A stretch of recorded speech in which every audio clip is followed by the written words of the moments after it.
Get up, my world is with my girls, living on the dance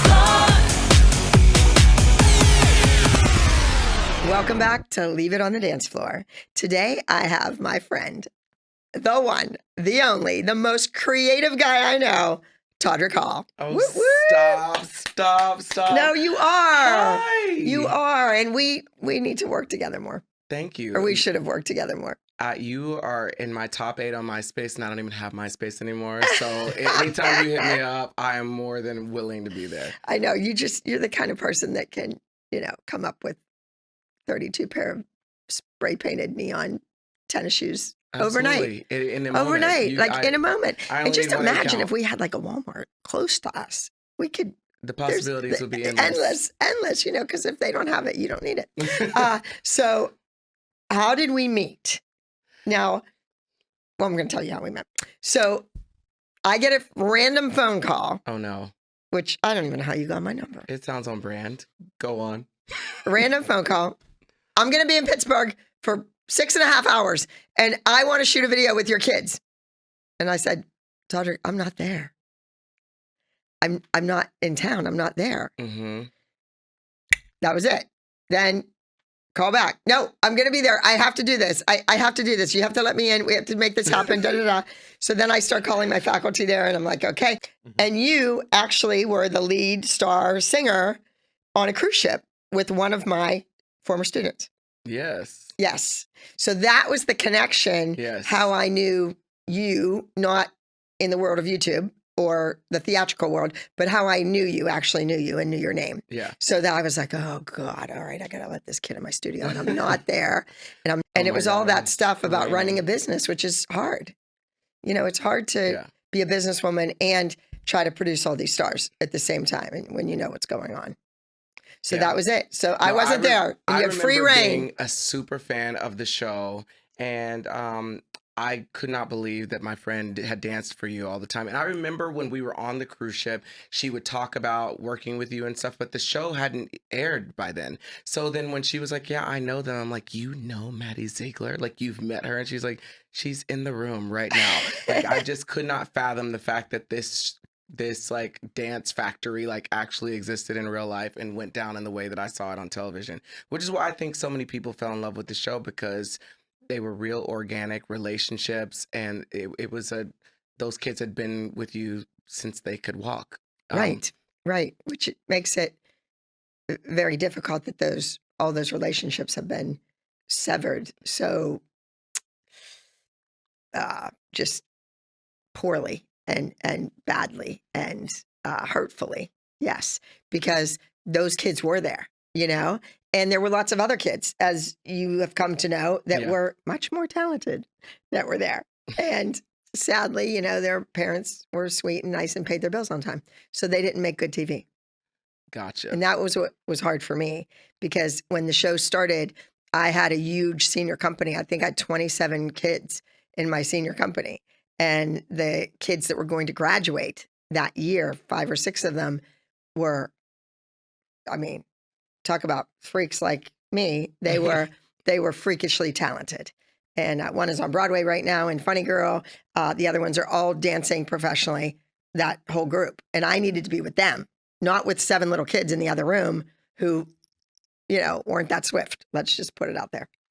Well, I don't know how swift they were or not, but I was obsessed Yes, you do, because you came in and worked with them, so you knew who picked it up. But here's my honest opinion. Okay, but this is the real tea. I work with a lot of incredibly talented dancers with huge resumes, but I will say that I don't know that a regular person that is just watching the show understands that to learn a routine every single week, it's just so uncommon. It is the furthest thing from the protocol that most kids their age would have to do. And I remember teaching those kids choreography for that. And there was another time they were potentially going to dance with me at the Kids' Choice Awards. Like, I would teach them these combinations, and like 4 years later, they'd still be able to do it without messing up at all. Like, they were computers. I've taught full adults that go to dance class and claim to be professional dancers, and no shade, but they can't remember choreography or pick it up as fast as those kids did. So I'm sure Wow. all of your kids were fabulous, but the fact that they became like human computers, and there's nothing that they can't do choreographically because they were in like a dance boot camp for most Well, of their childhood. yes, they had to do it. It was, But why was that the choice of the show? And this is not my well, interview, but why was it that every week it'd be a different routine? well, in the beginning, when we first started shooting, we were using old routines. And Mackenzie was too little. She wasn't in that group. Brooke was older in a different group. So those two would learn them. That's why we would just like throw Mackenzie. She'd just like flip across and then off the stage. But the other kids knew the routines. So we used them. I had a YouTube video about season 1, episode 1, looking back, which is actually the 3rd episode they shot. But I wasn't in the first 2 because I wasn't on the show originally. You weren't on the show originally. No, I was never to be on the show. Who was supposed to be in the show? Just the moms. It's called Dance Moms. Oh my God. That's wild to Yes. even imagine. Yes. So that all happened very organically. I called the police on this mother and I came and that footage got back to the network and they were like, wait a minute, who is this person? And they're like, well, that's whose studio you're using for free. And unlike you, who rented my studio in LA, my gorgeous, beautiful studio, and paid to rent and paid a rehearsal fee. And some Listen. people want to come in and out and not do that. But you, thankfully, were a great customer. I need to make sure that footage gets out because It people will. like to say I don't pay my bills. So I just would like for it to be documented, everyone. I paid for the rehearsal Right. studio. You think and the Diana was space. letting you get out of there? She'd have Absolutely blocked not. your car in. She would have. And Todrick, did you dance when you were younger? I did. I danced my whole life. I started dancing when I was 8. And you were kind of right. Whenever I was on the cruise ship with your former employee, I was a dancer Student. too. She was a student. Yeah. Well, she was also an employee, right? She- She was a student. Well, she and was an going to employee. med school. But I was a dancer and a singer at the time. My whole goal was to get to Broadway, and that's the reason why I was so fascinated by what you did. Because unlike most dance studios, you were still like strongly pushing the kids to take voice lessons and to do acting and to do acro. Because was all there. You know that that's what it takes to get on Broadway to really make it. You have to Right. have more tricks in your And arsenal. I was driving their ass back and forth to that Broadway Listen, audition. I've heard the You know stories. that. No, I know that. Not even from you telling me. I know that from the people that I know on Broadway that basically came from your studio. Yeah. So I really wanted to work with you, and I grew up in a studio that was very similar to your studio. Like my dance teacher was kind of like a football coach, low key. Like she would scare me shitless, but I would just be like, I know that I have the work ethic that I have because I went to that studio. And had I gone someplace else, even though it was really hard and some things that she said really hurt my feelings, and sometimes I'd be like, I don't know if that's politically acceptable. But, at the time, like we were living in a very different time. And I think that a lot of times people have a tendency to like make you pay in modern day like for consequences of things that socially were acceptable back in the day, like if my teacher came to me one time, and luckily it wasn't documented or filmed, but she said, this thing that I said to you about I wish that you weren't, I hope that you don't grow up to be gay, like I should have never said that to you because I was just closed-minded and ignorant at that time. And I had to forgive her because I knew that like she didn't know any better. Well, She was looking out for me at the time. I always said to my boys, and I raised a lot of guys. I've had a lot of male dancers, and the world doesn't know that my most successful, maybe not financially, but as far as what I consider success with the resume, they, they were my boys. They were with me constantly. And I always said to them, it doesn't matter who you sleep with. That's your business. But on stage, you're going to look like a guy. My dancers are men on stage. Now, Lady Gaga has very androgynous dancers behind her, but J-Lo has men behind her, And so when you're on stage and you are going to a Broadway audition, this is the image that you have to portray. Yeah, but I think it's now those lines have become more fluid. That was what was relevant at that time. I think even now, as time goes on, even that might start to become problematic because I think it needs to be like, this is masculine choreography. Or Yes. stereotypically masculine. This is feminine. And some girls might need to learn how to dance masculine. And now if you want your male presenting dancers to work, you probably should teach them how to move femininely as well. Well, because they do because they're in a class with girls. I Yes. mean, that's just it. Yeah. And I always say to them, if I'm teaching choreography at a master class or, an event, and it's a beautiful lyrical with the girls singing, I say to the guys in class, hey, I didn't know there were going to be guys here. This is very feminine choreography. But hey, you're a dance teacher someday. You're going to have a whole class of 30 girls that you have to teach. yeah, And Learn it. I think that, Abby, you always taught your kids to do literally everything.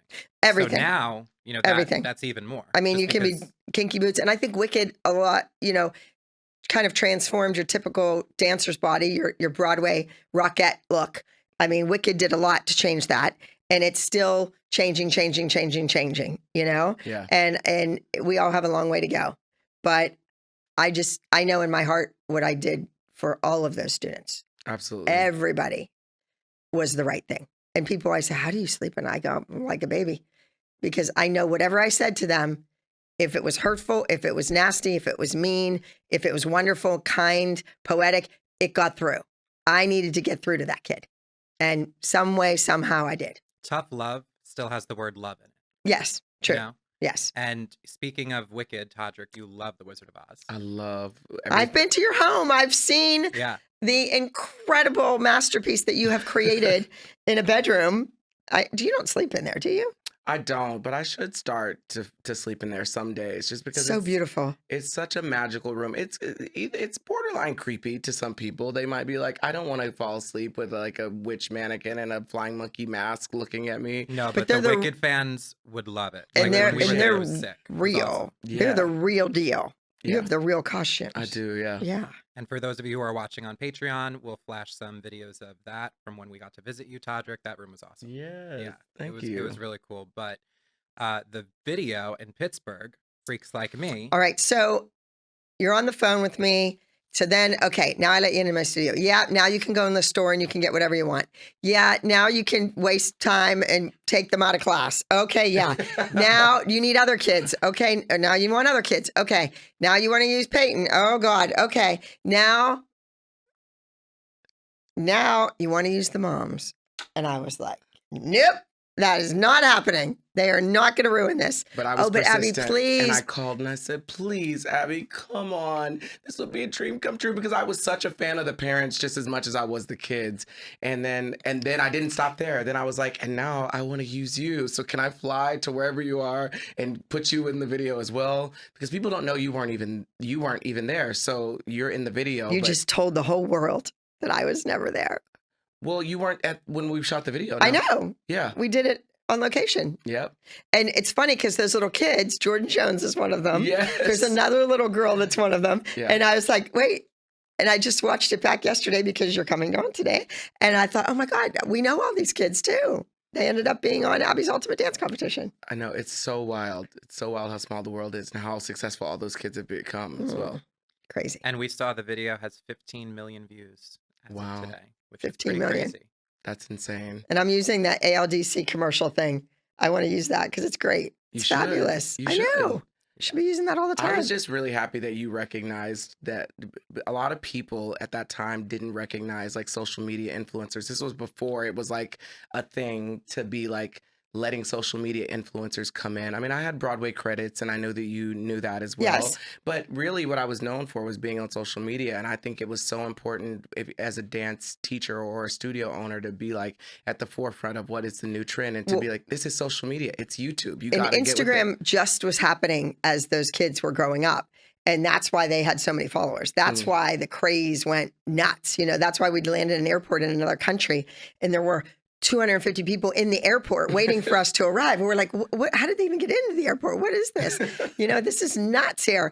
It was like the Beatles, it was crazy. Yeah. And my heart aches that some of my original kids and my original choreography, like when I did Helen Keller for the first time, or when I did the Diary of Anne Frank for the first time, and all those numbers, that I don't have that footage from those original numbers on Instagram, on YouTube for the world to see. But people will be able to watch them on Patreon. Yes, but now that's going to happen because I have all those old recital DVDs. Ooh. And we're going to get that all on Patreon so people can see the original kid that I created Helen Keller for. Not love just Maddie doing it later, Yeah. you know, because all those big, good numbers that won, I had done them before. And that's what I had to fight with the network about, is to let me do these numbers and not these stupid, idiotic things that you guys come up with.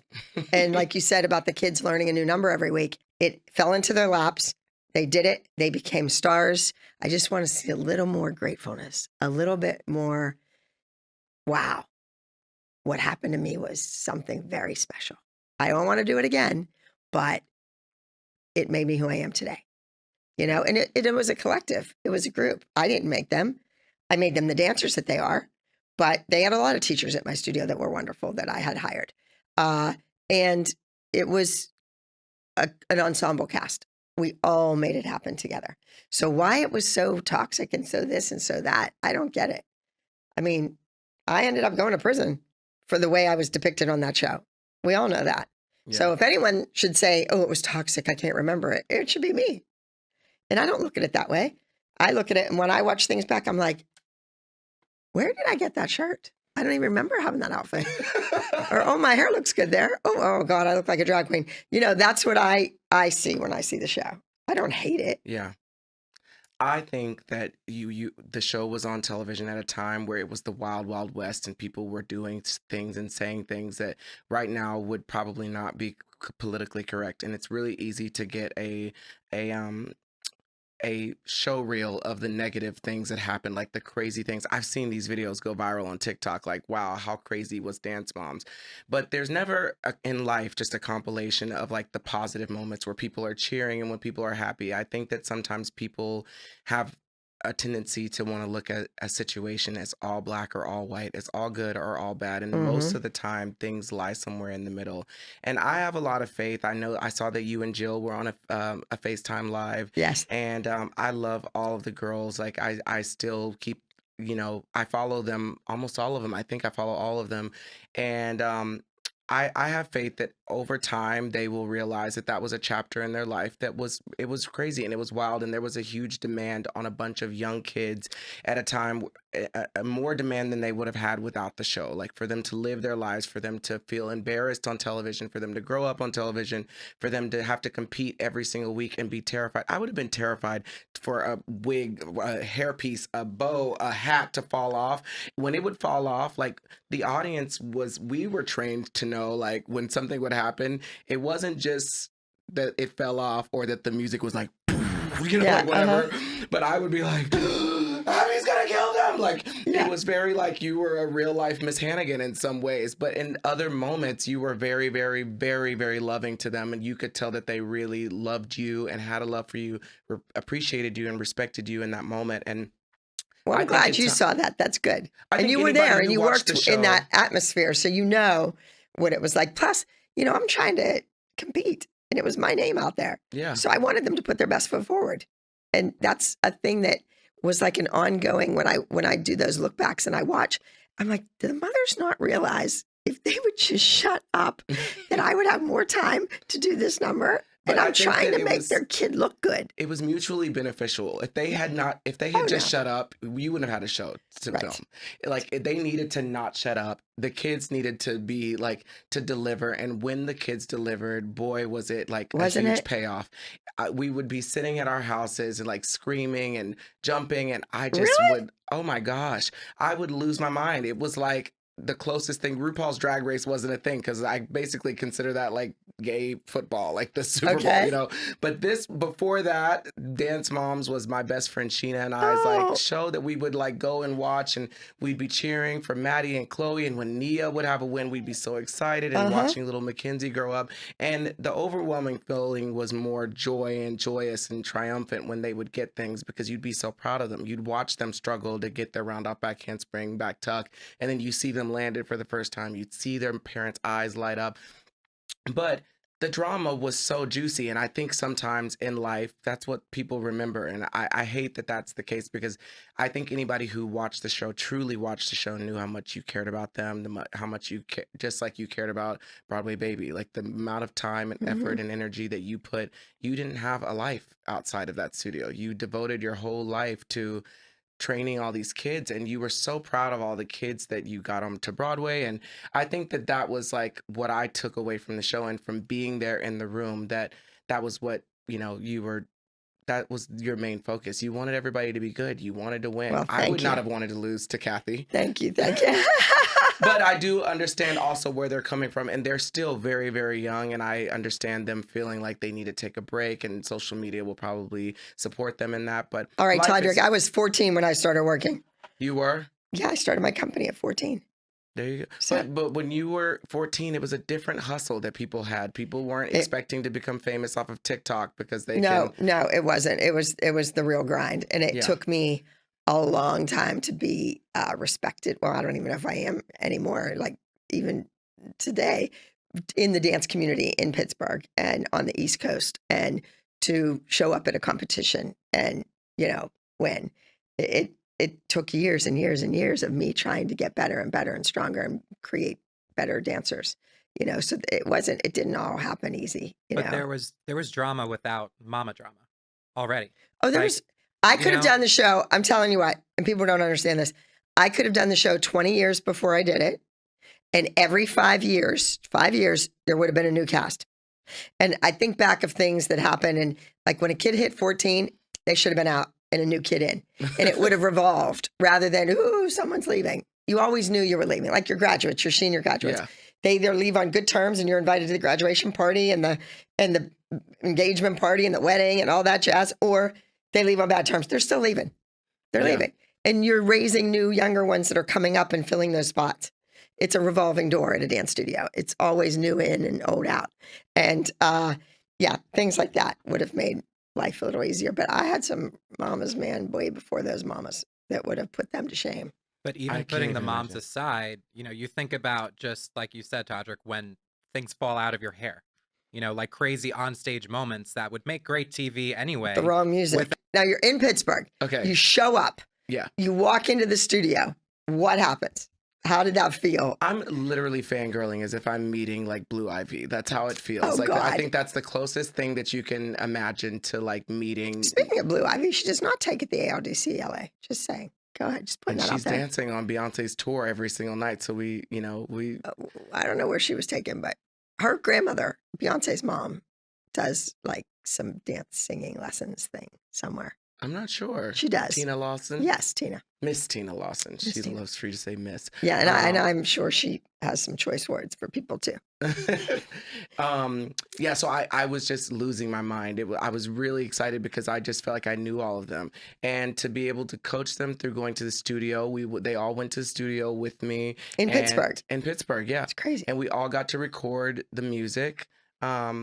And yeah, it was just. So you were there for more than 6 hours. Oh wait! That's not that's not the truth. I think maybe they flew to LA at some point, and then we recorded them. We shot the video without the music being recorded. I think they just lip I synced. think so too. I think they lip synced to my ex-assistant Carly Craig's voice, and then they came to the studio in LA after they had already filmed the video, and we all went to the studio and recorded. Okay, so when you were in Pittsburgh, you had to rent this library or some It was big a whole school. I had to rent a a school like an elementary and I'm school. like, Todrick, how are you going to run an elementary school?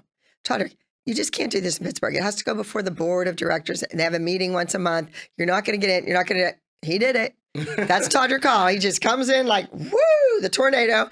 And you made it all happen. Because that's when I finally just gave up on the phone with you. And I'm like, yeah, go ahead. Just go ahead. Do whatever you want.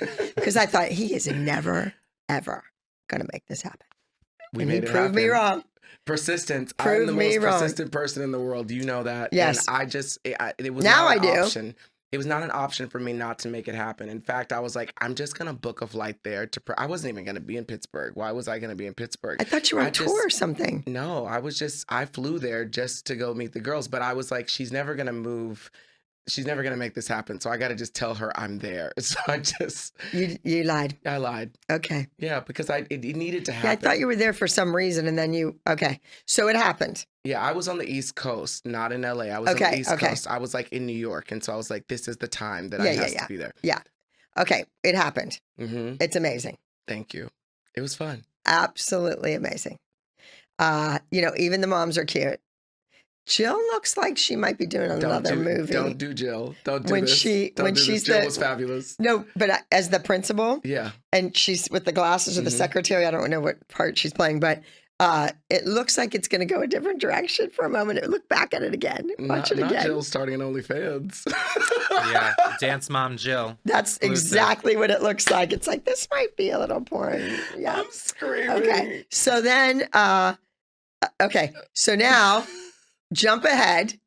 We love you, Jill. Todrick is a superstar. We love you, Joe. Todrick is a superstar. He is here, there, everywhere. We're back in LA, and I need a commercial for my studio. Mm-hmm. Right. Yes. And now you come in, and you're going to be on the episode. Yes. And you do round off back tuck with a baseball hat, which does not fall off. Period. There you go. Mm-hmm. Because you had the right teacher. She taught you well. She did. And you have something wrapped around your waist, a shirt, and all this. But it all stayed on. All this stuff on. You come in, you want to be on the pyramid. And I said, as long as you don't have your mother call me.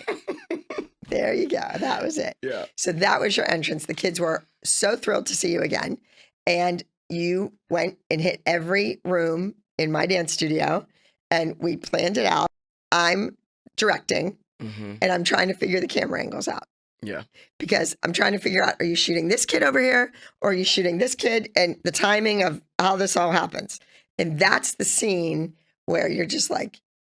So Todrick, when did you get the call that you were going to be on an actual episode of Dance Moms basically the entire time for the routine? Did you have the song already? Did you bring it to Abby? Did she come to you? Did you get a call from production? Like, how did that happen? I feel like I got a call from production that said that we would want to do like an episode, that we wanted to do a commercial. Or maybe you called and said, I want to do a commercial, but then I wanted to do a commercial. And then they found out. Yeah. And so they're going to use you because they're good at that, using people.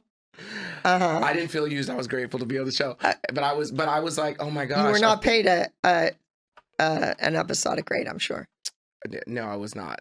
But I didn't care about that. I knew up front that I was going to make whatever I was going to make, which I think was maybe nothing. And exposure for the song. And exposure for the song. Yeah. But it wasn't really my song. It was our song. It was your song. It's my song. You're welcome. Okay, yeah. And then you still charged me to rent your studio space, but it's fine. You got a discount. I did get a discount. All right. So now, no, but I was just I was like, oh my gosh. So now we're shooting this video, but on camera. And that's a lot more difficult than people understand, as you obviously know, because getting a dance routine ready or shooting a music video is really time consuming, and you need every single second of the day. But when they're stopping to mic people and move their lights while we're moving our lights to shoot the video, it was just really hard. And then with the moms and with you directing, I had to start screaming because I hate to be crass as a woman, but shit does not get done unless I get it done. That was the issue, right? Because they want to like stop and have a conversation, and they want producers running in, say this, say that.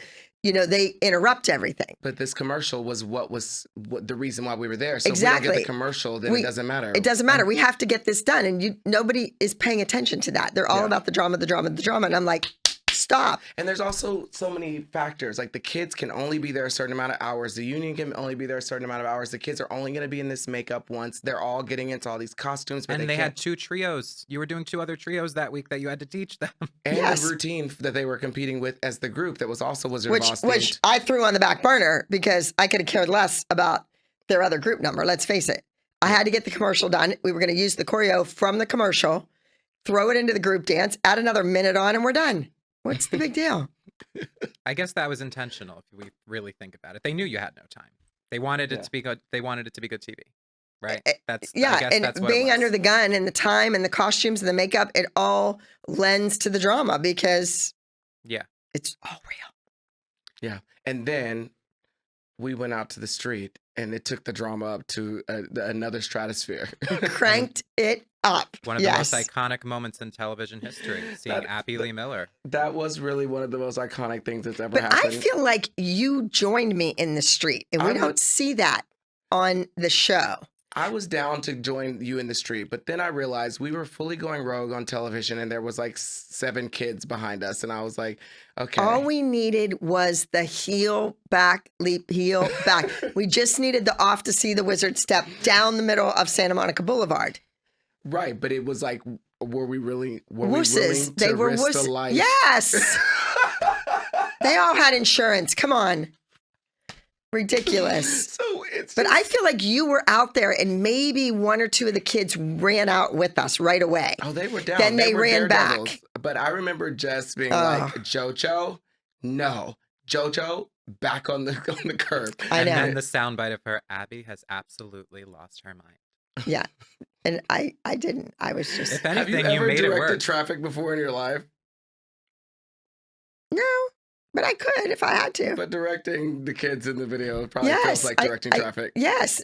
Every day I was directing traffic. Yeah. It was trying to get the camera guys not to be in the way of the tricks. But Abby, what do you say? You always want a guy that'll stop traffic. That's my line when what do you see in a man? What do you look for in a man? I go, I want a guy that can stop traffic. I almost was in the street and stopped traffic for you. Yeah, Maybe I there's know. a missed I know. opportunity. I that know. you're- I know.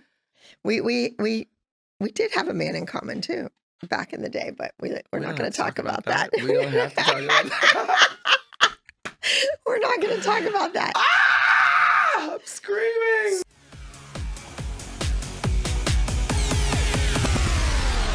I always get emails and direct messages online from kids and parents asking if I can record a short video, wishing someone a happy birthday, a milestone congratulations on a special achievement, or even just my advice before performing at a competition. With Cameo, my followers, the ALDC elites, have the chance to connect with me directly. Looking to have Abby Lee's last word as you enter an exciting moment of your life? Maybe put you, your friend, or a special someone at the top of the pyramid? Or do you want them at the very bottom? Anything is possible on Cameo.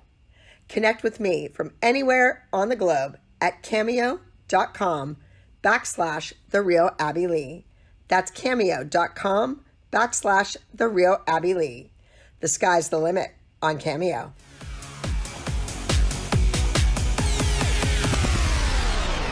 Before that, Todrick and Abby, you guys worked with Nia on some lyrics, which was nice. And Nia said that was the first time she ever sang in front of you, which was interesting. Did you even think that? I mean, I think she was wrong. I know. I mean, She had to. You have kids singing every audition you ever do. Yes. So I don't So- know where she came up with that. Maybe since she was taking voice lessons. I don't know. Yeah, she sounded great though. Yes. And then Todrick, you asked her if she was nervous, and then she said that she hadn't sang in front of Abby, and then you said you think she should because she sounded awesome, right? Right. Yeah, Nia had a great voice and great work ethic as well. Yes, So she did. I was really happy that she was getting that moment. I was always like rooting for her as the one Black girl on the show to like get more opportunities, but I wanted her to have earned it like all the other kids did. And I think, when she got moments, they were moments that she earned, and I always felt like she deserved the moments that she got. So My favorite number that she did was that, was it Murder She Wrote? How to Get Away with Murder. How to Get Away with Murder. I love that number. I liked working with her on that. Yeah.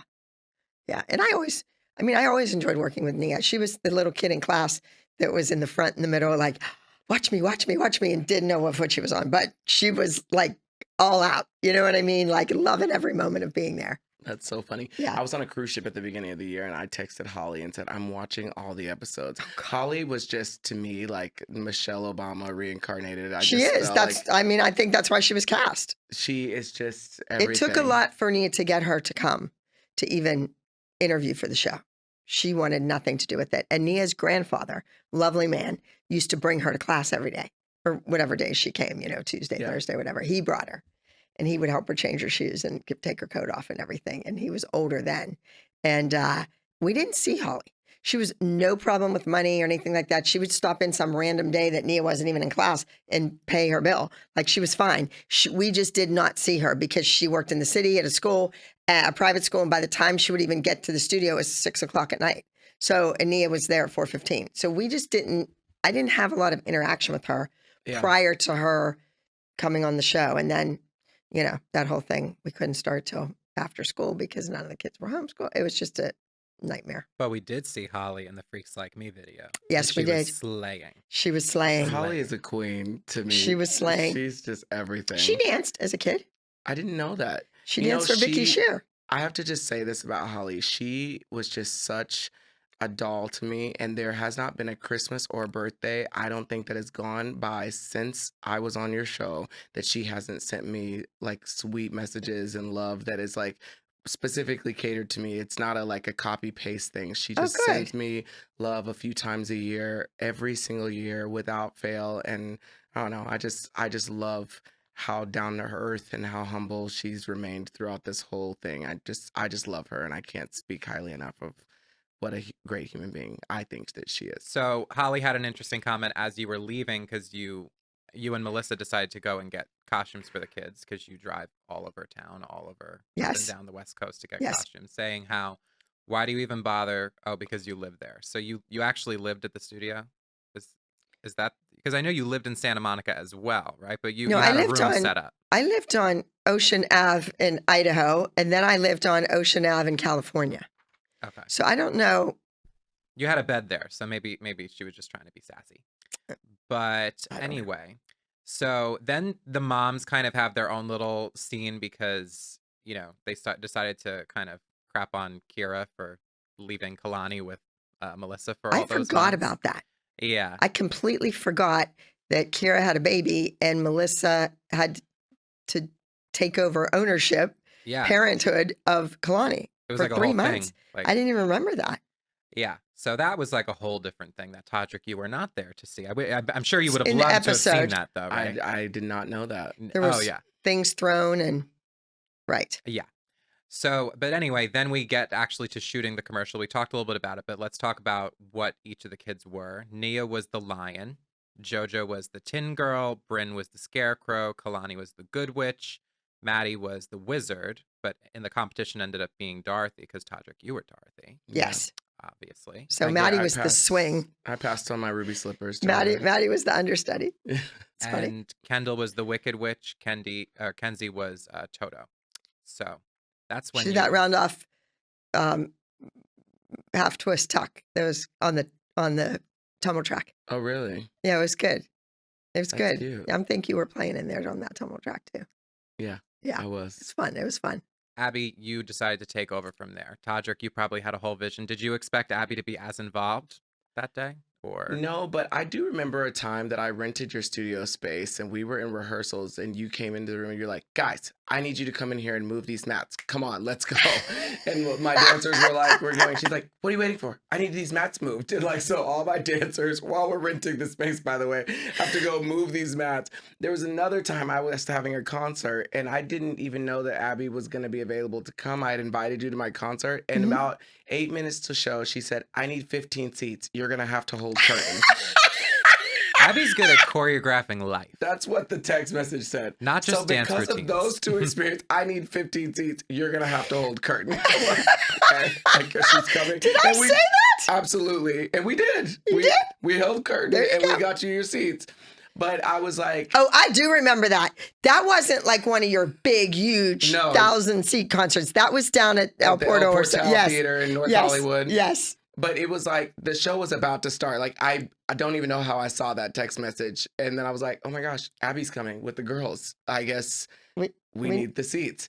I don't know how many seats it was. Maybe it was like 9 seats, but you were just like, I need this many seats. We're coming. You're gonna have to hold curtain. So because of those two experiences, I was like, yeah, she's probably gonna direct the film. Like she might become Dorothy by the end of this. She might boot me out of my own commercial. And it was obviously being shot for the show. I guess, figured that was probably going to be assumed that you were going to be involved. Yes, But, of course. Yeah. Jill said that you thought that you were the director. So did you think that, obviously it was a commercial for your Well, studio. he was So in it. yeah.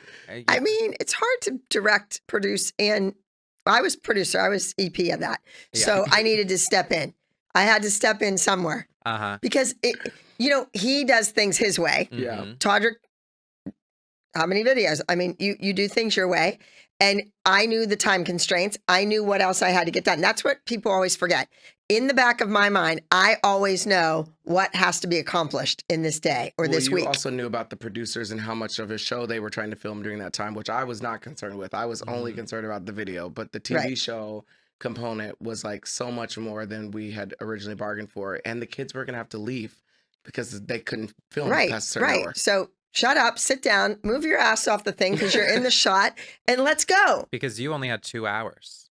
That's wild. to shoot a video, multiple scenes, multiple Rooms. It was changing rooms, all the rooms, and outside. lighting them. lighting in each room, and then they would come in and light, and we'd be like, "Well, your lights are drowning out our lights." Like It was that, and you don't see any of that on camera. No. So the folks at home that are watching right now, you don't see any of that was going on. And that's the stuff that makes me livid because I want it done and I want it done now. And Todrick's the same way. And it's your vision and you know from experience, well, no, this is not going to work like this. We have to do A, B, and C before we get to D. And I'm like, D, now, do it. You know? And they just try to wreck everything too. They didn't want it to be good. They wanted it to fail and to flop. And see, I know that in my heart, and you don't know that. Yeah. That's the other thing. I didn't feel like that, but I felt like they were really good at making sure that there were stakes always. They might as well have been Texas Steakhouse. That's right. That's right. They That's wanted right. there to be steaks, and by golly, there were. And you Right. gave it to Texas them. Roadhouse. Did you hear that? There we go. Since then, though, I mean, your videos, nothing has ever taken 2 hours. No.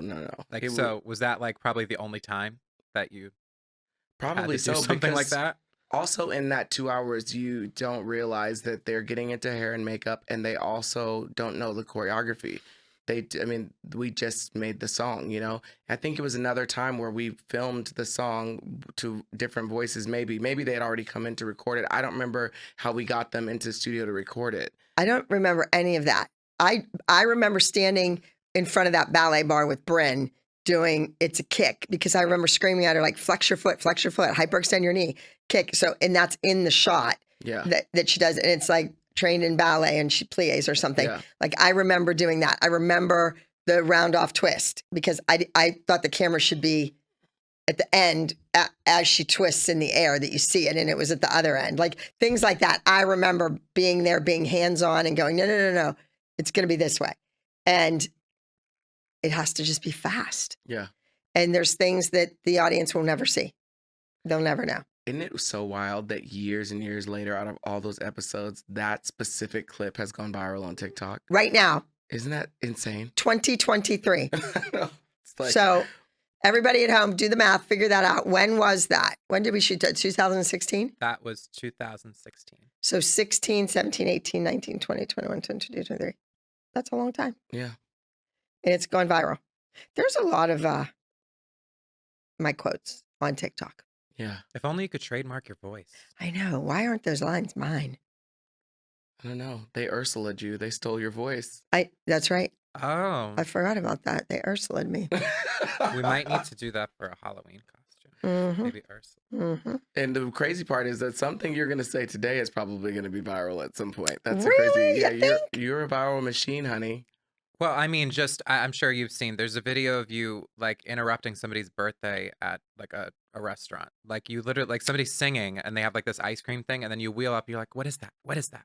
Well, that's a Yeah. Cheesecake Factory because I don't want cheesecake at Cheesecake Factory. You want the fun thing. I just wanted Yeah. a bite of some hot fudge, and she had this little tiny baby sundae, so I wanted to know what that was, and it was her birthday. And then that Whatever. gets But 30 you didn't million think- views. 30 million You views. didn't think you should wait until after they finished singing happy birthday to ask the question? No, I needed to know right then because they were taking my order for dessert. See, she's making iconic moments without even See, Got it. like Yeah, I didn't. The gift was that keeps happening on in that giving. My one whole clip life where you should be filmed. Where you take your what do you call this motor seat? My wheelchair. Your wheelchair. Yeah, power chair. Okay. What the scene where you like zoom back and say you're going to Baskin Robbins? That's right. Do you not think by now I would have a deal with Baskin Robbins? By now, we went there the other night. Wait, what happened nothing. in that I didn't even scene? get a free scoop. So that was when a There was studio it was a owner- dance competition, Yeah. finals, nationals in New York City, doing prom. Like I would do a musical theater number for nationals. No way. So we're there, we're doing this thing because the president of the network's husband is the producer of the prom. So prom, it's not the prom. And a dance teacher came out of the row behind me and dug her hand into my shoulder and screamed at me for being on my phone, my cell phone. But the dance hadn't started yet. In the clip, it looks like there's dancers on stage dancing, but it really hadn't started yet. And so I was on my phone and she screamed at me for being on my phone in an audience. And I went, turn around. I'm like, I don't need this shit. I'm going to Baskin Robbins. Because I And had to seen a file Baskin police report. Robbins on the way there. I God. knew there was one across the street. Did you actually go to Baskin Robbins? Yes. Well, first I went to the police station and I filed a police report against the woman. That would have been the third one. Yeah, no, Wow. but I can confirm she did go to Baskin Robbins. I was with her that day. Yes. Wow. Yeah. And the executive producer from the network was also there trying to pay for everyone's Baskin Robbins in the restaurant to get me to go back. But I didn't. And let me tell you something else about that episode. In the episode, Lily does a solo. Half of her body is pretty and beautiful makeup, and the other half is like her brains and her muscles and it's blood and like the inside of her. Mhm. You know, like a Yeah. science, like in a medical laboratory, Yeah. that kind of thing, or a class. And they show her not winning the overall high score, right? Mhm. She loses. She's second, the first to lose. 5 minutes later, she wins the title, the whole entire thing. Oh wow. The title with the crown and the banner and the whole thing. But they don't film that. No. Because Wow. I mean, they realized they were like, "Oh, we could go home. We just got an iconic moment." They probably didn't even realize that the going to Baskin Robbins line would probably be your most Would iconic- surpass anything they ever did on the show. anything, Right. anything, and they still talk about it all the time. But anyway, back to this See, episode. because they don't write stuff like that in Hollywood. No, and they don't. Not everybody has Okay. Abby Lee Miller. Okay. So Then the group was going into competition with an unfinished dance because that commercial was expected to be a group dance that Yeah. week. 30 seconds when you only have like a minute. But so you said you had never been to a dance competition before that? I don't know that I'd not ever been. If I said that, I don't know that that was true. I was feel gonna like say. I'd been to dance Yeah. competitions when I was much younger. Yes. But I wasn't a competition kid Mm. at all. So, and I had never been to a competition like why don't we of give this- your dance teacher a shout out? Okay. Your dance studio where you trained. Well, I trained at 2 different places. So a lady named Tania at Tip Tap Toes. That was Tip my Tap dance Toe. That was the studio. name of your studio? Yes, in Plainview, Texas, and Yvonne at Ballet Lubbock. Ballet Lubbock. Yeah. Okay. So shout Yeah. out to both of you. Good Yes. job. Thank you. Good job. You Mhm. raised a star. Yay. I love them both so much. See, that's the way it should be. So anyway, you were not at the competition, Abby. You did not show up until right before the dance. I was there, for God's sakes. Well, I don't know. They were producing. You it that act way. like I wasn't there. Where else would I be? I was there. I was there somewhere. They just wanted to make it seem like I didn't want to show up. I was probably in hair and makeup or something. Yeah. Who knows? But Todrick, you came in, you gave them a little pep talk, which was really cute. Were you excited to see what the choreography you worked on a stage, or were you like, let's see how this goes? I was just so nervous for them. I was just like, this is so much pressure because I was there in the rehearsal and I was like, I don't know. I know that it was illegal for them to have rehearsed more because they had to leave because It of just the made it way. loss. Yeah. So no, I'm like, what are they going to perform? And they were like chilling, sort of. I mean, they were stressed, but they were like, yeah, we do this all the time. It's like, I can't hang, and I'm an adult, okay? Like, yeah. I can't hang. Like, it was too much for me. And I was like, these poor kids are about to go out here and embarrass themselves. But they didn't. I watched the number, and I was like, I don't know when they even put that together. We just wave a magic wand. I literally don't know. What did y'all did just rehearse that morning when they got there? Because mean- you would choreograph. You and Gianna would have to choreograph the hotels Oh, sometimes yeah, because there yeah. wasn't enough time. Yeah. It was just never enough time. But you teach the choreography. You and Gianna come up with the choreography, and then she teaches it to them when they're allowed to be back on, or did the kids come to the hotel? Well, there's this strange thing that I do. She does it too. We all do it. That you just choreograph without the music and make it work. It's, when you're doing musical theater, Fosse, Candor, and Ebb stuff, you can't make it work like that. But when it's just 5, 6, 7, 8, it just goes with anything. So we just do right. it. But do you teach it to them? Yes, At that time, or because they can't We- be there because they're off? we work? teach it off camera. Oh, so the kids still came. Okay, work. I So was they how Well, did worked, but then after they the kept work working. day, see, this is what would happen in Pittsburgh all the time, and this is why people didn't understand certain things that would go down with the kids and I. Is on Monday night we were dark Monday, we were off. That was our day off. But the dance studio still had class from 4:15 till 9:45 at night. So whenever their classes were, they should have been in their classes. But what we would do is we would teach combos that were going to be in that competition number to the entire class of 30, 20, 15 kids. Okay. As the last 10 minutes of class, they would do a quick combo to learn to pick up fast.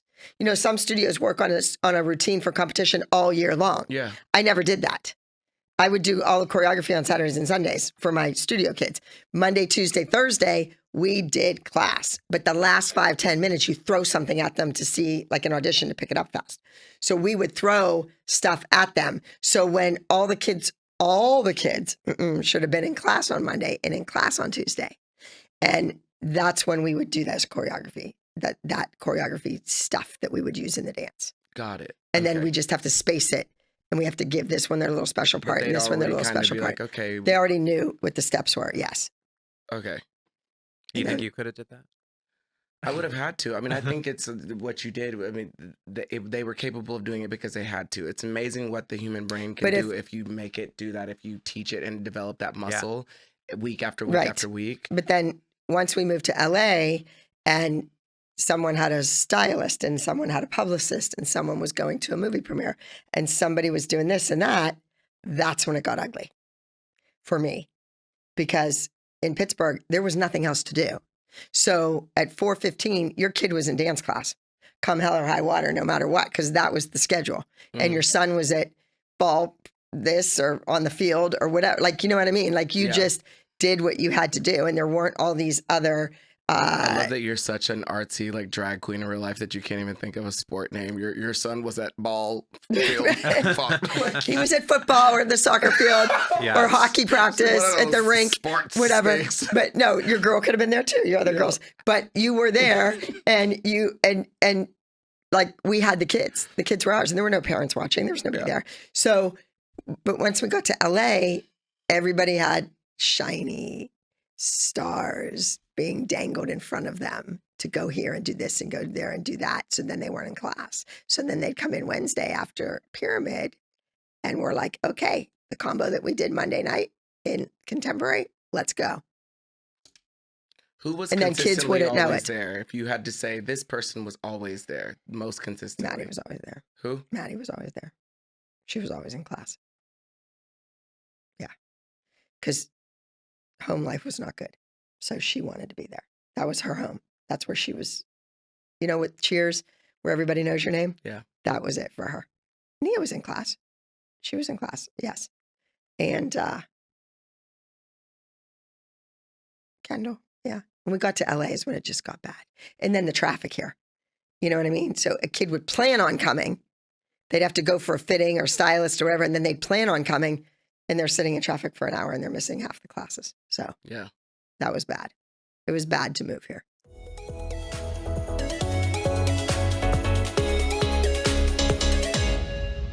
Not too long ago, I was in the hospital fighting for my life, fighting a very rare form of cancer, Burkitt lymphoma, choking my spinal cord, knocking at death's door, and having to go through 10 very invasive rounds of chemotherapy. I never thought I'd be able to stand on my own 2 feet again, let alone teach dance.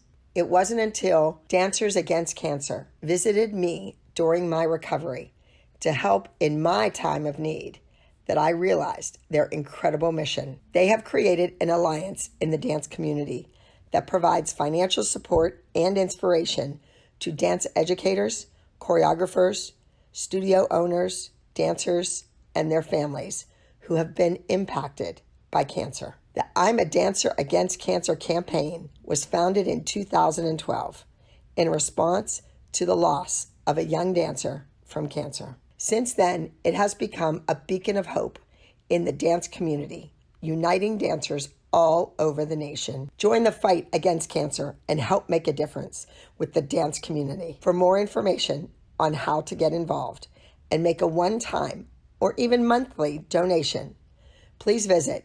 I'mADancerAgainstCancer.org/donate. Again, please get involved and make a difference within the dance community. Visit I'mADancerAgainstCancer.org/donate.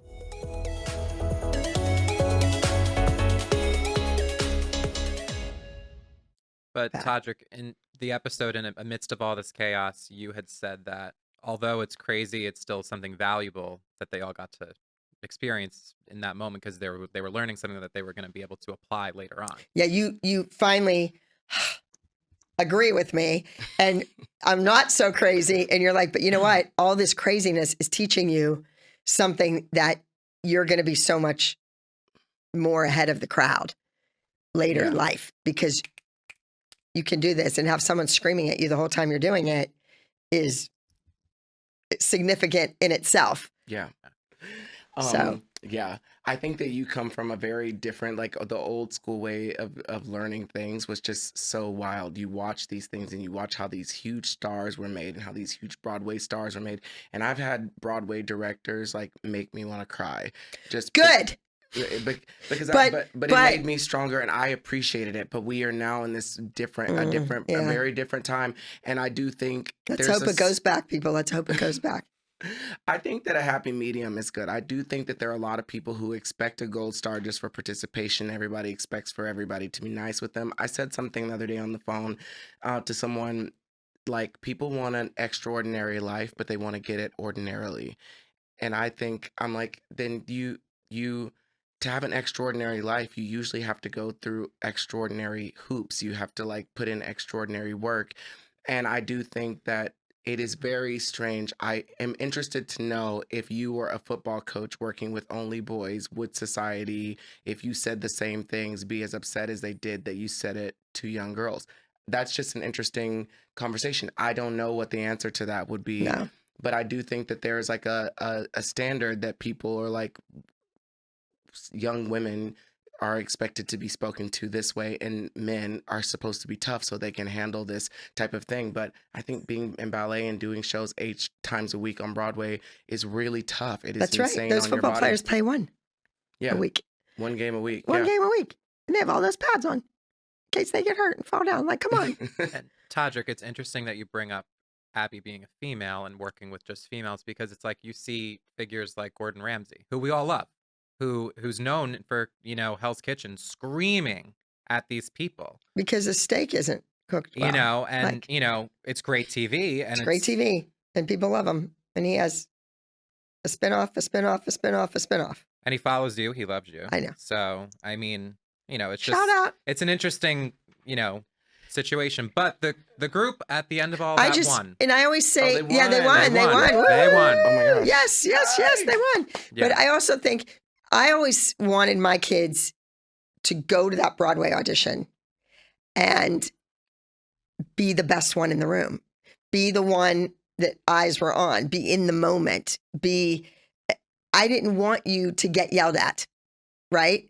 I wanted to do it here in Pittsburgh in the safety of these walls where your parents knew where you were. They knew who you were with. They knew the families of the children you were with. And it was here. I am going to make you so strong and so resilient and so good that when you get to that next place, no one's going to yell at you like that. They're going to yell at the person next to you, but not you. Well, you also have just experienced so much pressure that the amount of pressure and nerves that somebody who hasn't gone through that pressure cooker every single week after week, can't live up to. The reality is this industry is really, really hard. It will eat you up, chew you up, and spit you out really quickly. And so, I don't know. I do think there is a gray area always. Everything in life is nuanced. It's always in my sarcasm, in my snarky voice, in that I don't want to say evilness, in that correction I'm giving or what I'm telling them for the 30th time, which you see on TV. You didn't see the first 10 times that were nice and sweet. Remember that. Yeah. There's always like a little bit of humor in it that people don't get. So that after I say something, you never see me laughing hysterically about it. Or you never see me like look at Gianna and we're like both laughing that I can't believe I just said that to her. But I always think that it's kind of funny, but people don't get the funny part. But yeah, my dad told me every day that I was dumb enough to be a twin. Like I was dumb enough for 2 people. I'd ask you to go down to the cellar and pick up a hammer and you'd come back with a handful of nails, you idiot. Like every day. Every day. He was one of 6 kids. He grew up during the Depression. He was in World War II, in the Navy, at Pearl Harbor. He told me I was stupid every single day of my life. And I would laugh. I'm like, Dad, there's something wrong with the car. Well, what'd you do to it? Dad, I laid down on one of those wheelie things. I got underneath it with a hammer and I banged everything to break it. What do you think I did? I didn't do anything, Dad. There's something wrong with the car, you know? And so like things like that, like that's just how I grew up. And I don't think that you think back, like you try to think forward, and you know, maybe if you, because you know, you haven't seen all of it. That's what, you know, another good part of this podcast, because we're getting to rewatch a Oh lot God, and I know. reflect It's on the it. worst part of it. Yes, but you also, you know, what you I want to say- create new things. I have Yeah. new ideas. but what you say now isn't necessarily always what you've said in the past, and obviously you evolve in the times, and you know. Oh, I've evolved. Yeah. But I never swore at the kids. I shouldn't say never because there's maybe a couple little times, but I've never used bad words in front of children ever. No. And I have friends in Miami and stuff that they use the F word. They scream at those kids right and left like that. And I'm like, I'm appalled. I'm gasping on the sidelines when they're teaching. Yeah. And they just laugh. They think it's hysterical. So Yeah, I don't it's know. wild. I think It's- the it's- kids need to be resilient, get thick skin, let it roll off your back. Take what I say with a grain of salt. Take the correction, apply the correction, move on. If I said anything extra with the correction, don't listen to that part. But you can't just ignore all of it because there's a reason I'm yelling at you. So figure it out. And if you do it right the first time, you don't have to keep doing it. Yeah. How many times can you say straighten your legs and point your feet? I mean, come on. Fix it. Look in the mirror. I always have the mothers come in for the privates or the dads. Come in, sit in this chair next to the stereo so you can hit record, rewind, like hit stop, rewind while I'm working on these 16 counts. So I don't have to keep walking back and forth. Now it's all like, Yeah. you know. But a mom said, excuse me, Abby. I said, what? She said, I'm leaving. I said, oh, you have to go? She said, no, I'm leaving and she can walk home. I don't even know where they live. I said, what's wrong? She said, if I hear you tell her one more time the same thing, I'm going to kill her. I have to leave. I was like, okay, you get it. They got it. And then those mothers were never the ones that were good TV. Yeah. Apparently. Because they agreed Yeah. with me. But Yeah. the dance. Even the ones that were on TV, let's not Yeah. let it go. They agreed with me. They believed in me. They were there since they could walk. You just said it. Yeah. Why would they come back from 3 years old to 4-year-olds? Why did they come back to the 4-year-old class? Why did they come to the 5-year-old class? Why did they audition to be in the Abbey Lee Dance Company when they were 6? Because they wanted it and they wanted to be good. And that's why we were there. In hindsight, if I had the opportunity to do the whole thing over again, there would be so many things that were different, me included. Yes. Let's move on and talk about you. Okay. What do do it. you have coming up? The Velvet Rage Tour? Yes. Woo! Is that like a velvet rope? No, What's Velvet the Velvet? Rage. Velvet Rage is a book that was written, and it talks about growing up gay in a straight person's In your book? world. No. It's not my book. It's a book that has been around for eons, and people tell young gay kids or young queer kids to read it because it really gives you a perspective that makes you feel like you're not alone and you're not insane. That talks about things that you might have understood, but you don't really understand. You don't understand why you feel that way or why you're experiencing life this way, or people don't understand you. And it just really spoke to me. It reminded me of the Velvet Rope Tour, like the name, but I was like, this is just such a powerful book, and people had told me to read it my whole life. I picked it up and opened it, and I was looking at my boyfriend next to me and saying, you gotta, like, this is insane. You gotta read this, and look what this says, and taking pictures of certain things in it. And so I reached out to the author, and he was so nice and gave me his blessing to use it as the title of my tour. So I'm going on the tour, the Velvet Rage Tour. Nice. Yeah.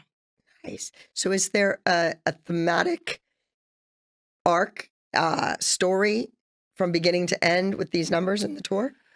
There's not really an arc. It's kind of celebrating Pride, even though it's not during Pride season. So right now, the idea is we're still developing the show, but it goes through all of these different colors, and every single scene or every era of the show represents different parts of my discography, but it also is assigned a color. And then hopefully by the end, I realized I've never sang Somewhere Over the Rainbow live at one of my shows, and it's my favorite thing in the entire world. So funny enough that we're talking And a about this. hard song to sing. It is a hard song to sing, but I want to sing my version of it. And I was thinking about what I want to wear, because I subscribe to like society's norms, and I'm like, well, what would a male version of Dorothy's costume be? But the other day I was like, I think I just want to wear a Dorothy dress. Like I remember Jewel being in a concert version of The Wizard of Oz and having this big oversized like camp version of Dorothy's costume that had like a big petticoat underneath it. And I might just in full male garb like come out and sing with a Dorothy dress on and ruby slippers that song, because that's Okay. been my fantasy since I was a little kid. So I think This is the time to do it. This is the time.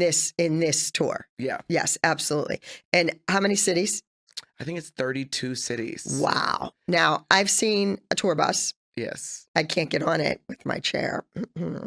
But do you travel in the bus? I do. And With I the love dancers? the bus.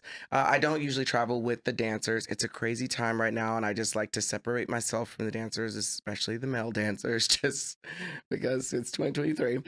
So I typically am on a separate bus with just like my dance captain and my assistant. And you can't fly city to city because God forbid you get stuck at the airport. And I wouldn't want to. I hate going to the airport. The airport Okay. is a nightmare, especially LAX. Yeah. So I love that on the bus you leave at the middle of the, like at midnight, Yep. and then you wake up and you're in the next city. Yep. It's like magic. You oh, don't I have know. to We go left through Pittsburgh and we used to be in New York City in Yeah. the morning. Yes. Yeah. So I just it love works. that. And it does, and you do that every single night because you have to rest your voice, and like going to the airport. Also, when you are a recognizable public figure, you know how crazy it is to go to the airport.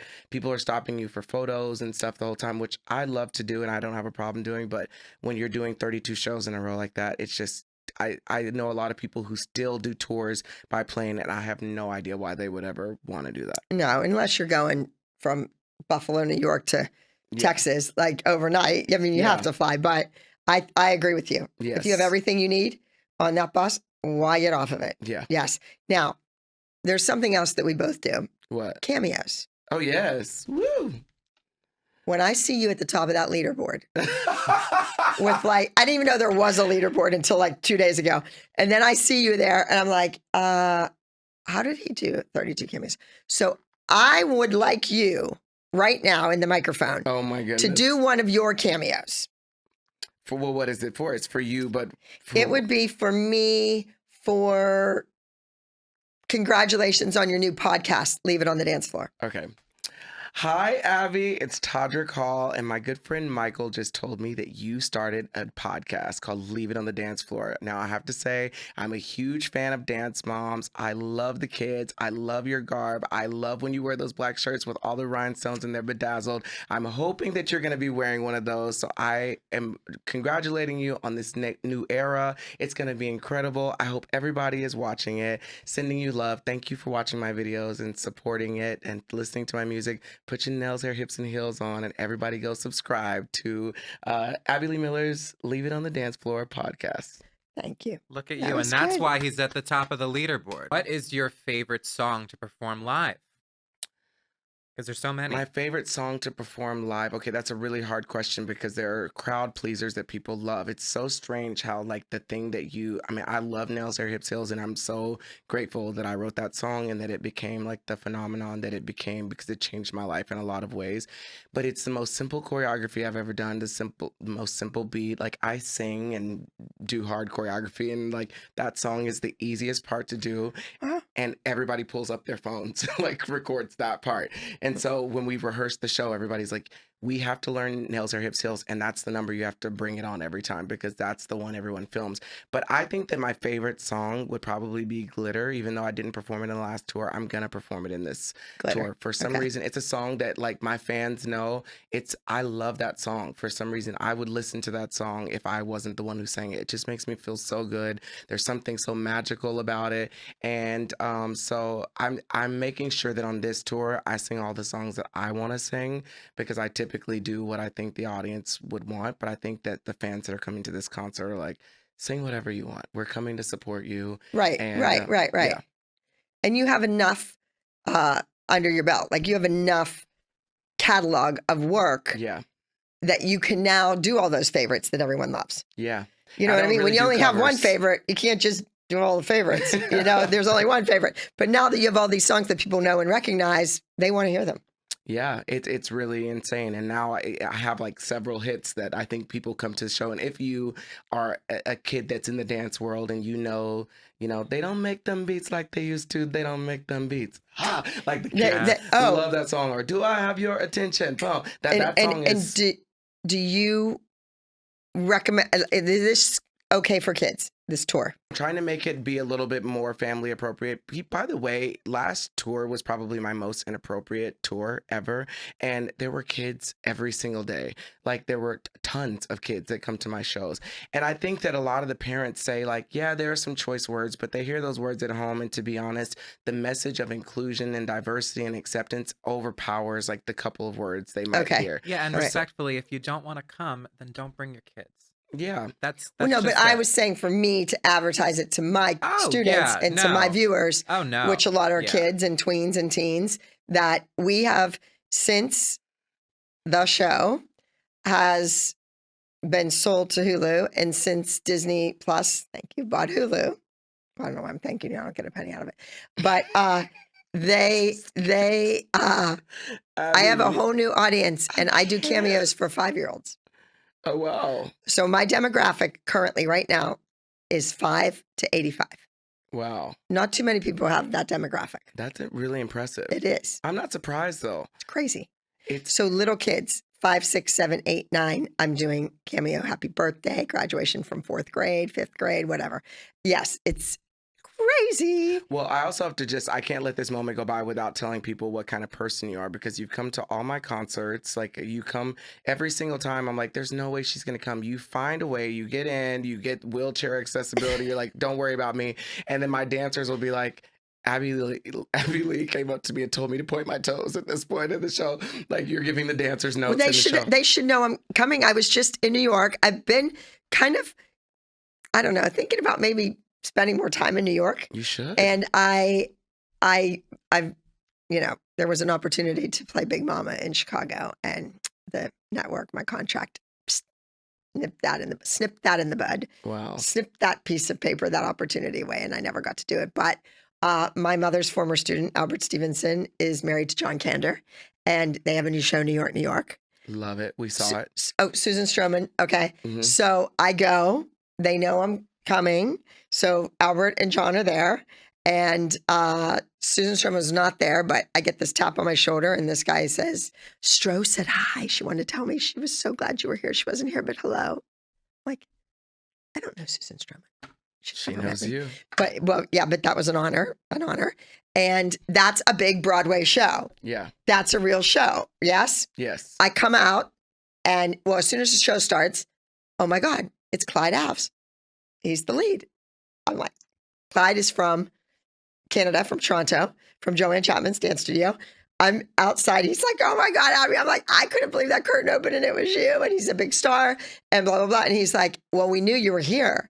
I said, you did? He goes, oh, all the rumbling downstairs was that Abby Lee Miller's in the house. So the dancers were like on tonight. I was like, that's, to me, that's a huge honor. That's a huge honor. And that makes me feel so like just amazing that a dancer would know me and that I'm there. And these are big time professionals with lots of credits. Yeah. So, and I love the show. Knock on wood. Let's make it happen. But me too. Your tour is going to be in LA, obviously. My tour is going to be in LA. We're in New York. We're in Vancouver. We're in Toronto. We're all over the Midwest and Texas and Florida, everywhere. So the tickets are available at todrickhall.com. And if I'm not coming to your city, I'm actually going on a drag queen Christmas tour right after that I just announced this morning. Great. You're going on the drag queen Christmas tour? Wait, I don't even know if I can say that. Drag queen Christmas tour. Oh, that's great. You're going to be so good. Yeah, and it's the tickets are available at dragfans.com. I'm not doing all the shows, but I'm going on with a lot of the queens from RuPaul's Drag Race. Are you going in drag or are you going as Todrick? I do go as Todrick. It's a special guest. I'm not actually like, I do drag, but I can't do my own hair and makeup and stuff. And so when I go on that tour, I just have to just like be on a bunk with all the other queens. But I went last year, I was terrified. I was like, I'm going to get booed off the stage. Just because the internet is such a strange thing. Back talk. They can't do that. None of those people. Do a back tuck. Some- Shut him up. Yeah. Yeah, some can, but I know that Trinity usually will MC, but you'd be a really good like MC of one of those things. No, I too, think as I well. would. I would freeze. You don't but think?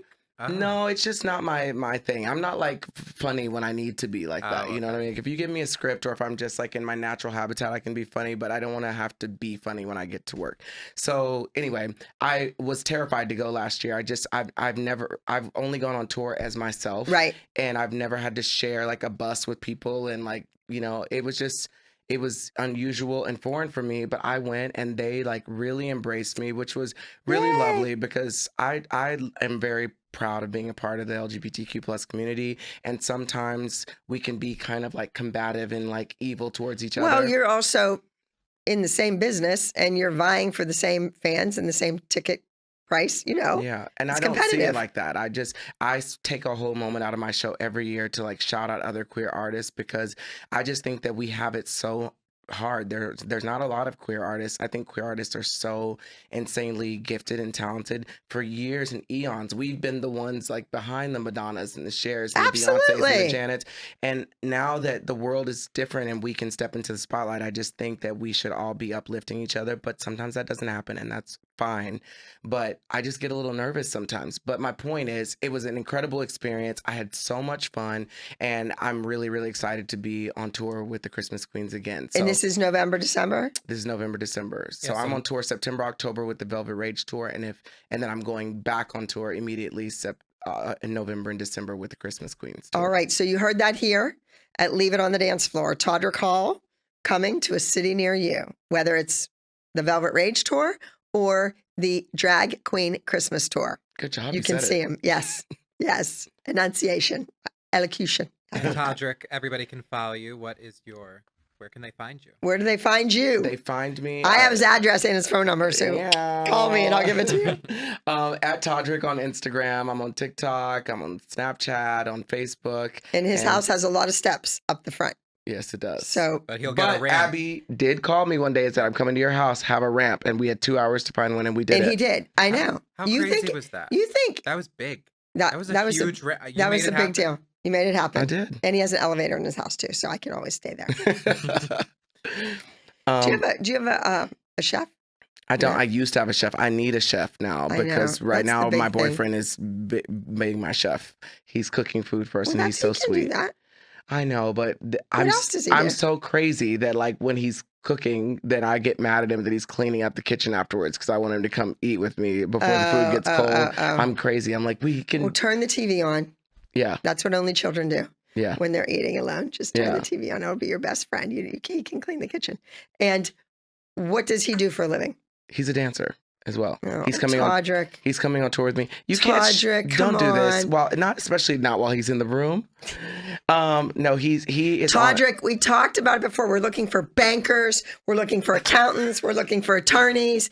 We not too we late. both It's said not too that. late.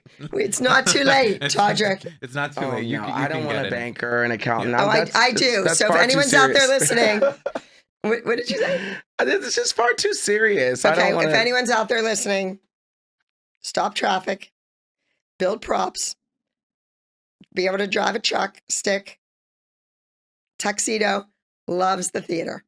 That's what I'm looking for. I mean, And have a little fun, and you can be a dancer. Fun. yes. No, I can't date a dancer. We're all I gonna love- have fun. Yes. I Yes. love you so much. This was so fun. Well, thank you for being here. We have to end on a.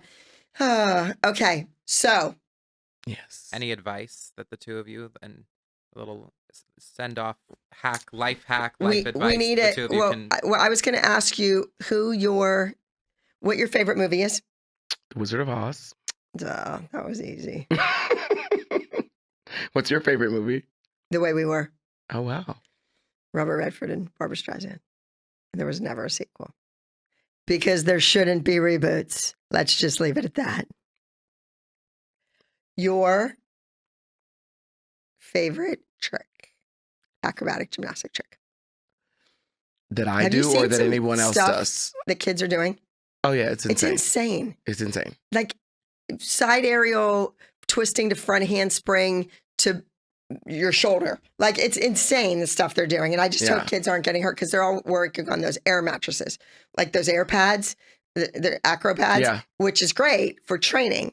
But then you have to move it to the floor, Yeah. and they're just going crazy. But And have you seen anything? You have to leave it on the dance floor. You're leaving part of your kneecap on the dance floor is what you're doing. Yes. Yeah, I would say if I had to pick a quick answer, it would be, in the cheerleading world, they do those full twisting layouts, but some of them fall into a split afterwards.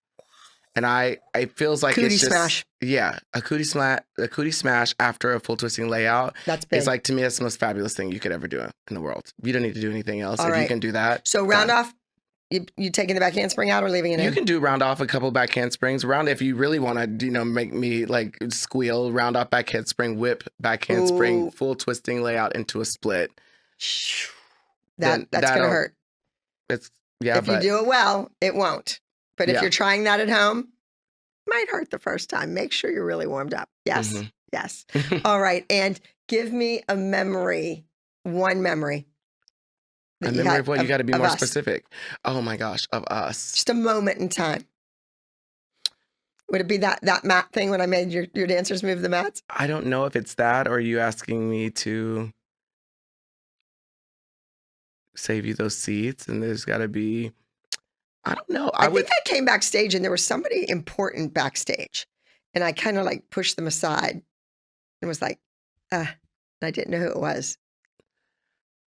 I honestly feel like maybe the memory would be you doing the video for me. I really, really loved that. And when I was the fairy godmother? When you were the fairy godmother. Yeah. I thought you were such a great actress, and it was just so fun. And because getting a drag queen from RuPaul's Drag Race to do something is a great get, no shade. But to get RuPaul in something is even cooler. Yes. And because I had gotten all the kids and all the moms, essentially, it was really cool to have you in it as well. Well, thank you. I've been told by several students that I am their fairy godmother. And so that touched me so much to be in that. And I just watched it last night, and it's incredible. What you did with those kids in those costumes in that school, in that library was genius. Thank Todrick. you. You are the most creative person I know. Thank you. And you are brilliant. I appreciate that. I want you to know that no matter when somebody mentions your name, this, that, the other thing, whatever it is, I am like, that kid is brilliant. Thank you. I think our best moment has yet to come. I'm writing a Broadway musical right now. My first show.